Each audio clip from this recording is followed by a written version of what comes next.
Cricket आशिया चषक टी20 cricket स्पर्धेत श्रीलंकेसोबत काल झालेल्या अटीतटीच्या सामन्यात भारतानं 5 गडी राखून श्रीलंकेचा पराभव केला। प्रथम फलंदाजी करताना भारतानं निर्धारित 20 षटकात 5 बाद 202 धावा केल्या। आघाडीचा फलंदाज अभिषेक शर्मानं तडाखेबाज फलंदाजी करत 31 चेंडूत 61 धावा केल्या। त्यानंतर तिलक वर्मानं 49 तसंच संजू सॅमसननं 39 धावा करून भारताला चांगली धावसंख्या मिळवून दिली। 203चं लक्ष्य गाठण्यासाठी असलेल्या श्रीलंकेला पहिल्या षटकात धक्का बसला। कुसल मेंडिस शून्यावर बाद झाला। त्यानंतर पथुम निसंका आणि कुसल परेरा यांनी दुसऱ्या गड्यासाठी 127 धावांची भागीदारी केली। त्यानंतर मात्र कोणतीही मोठी भागीदारी झाली नाही। मात्र सामन्यात बरोबरी साधण्यात श्रीलंकेला यश मिळालं।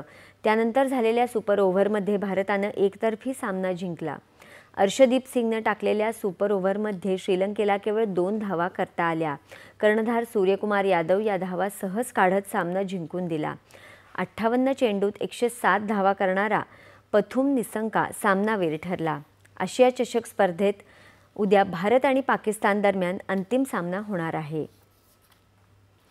दक्षिण कोरियातल्या ग्वांजगू इथं सुरू असलेल्या जागतिक पॅरा तिरंदाजी स्पर्धेत भारतीय जोडी शीतल देवी आणि सरिता यांनी अंतिम फेरीत प्रवेश केला आहे।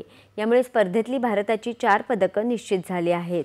उपांत्य फेरीत शीतल आणि सरिता यांनी ग्रेट ब्रिटनच्या नामांकित जोडीचा 152-150 असा पराभव केला। शीतलनं दुसऱ्यांदा या स्पर्धेत अंतिम फेरी गाठली आहे।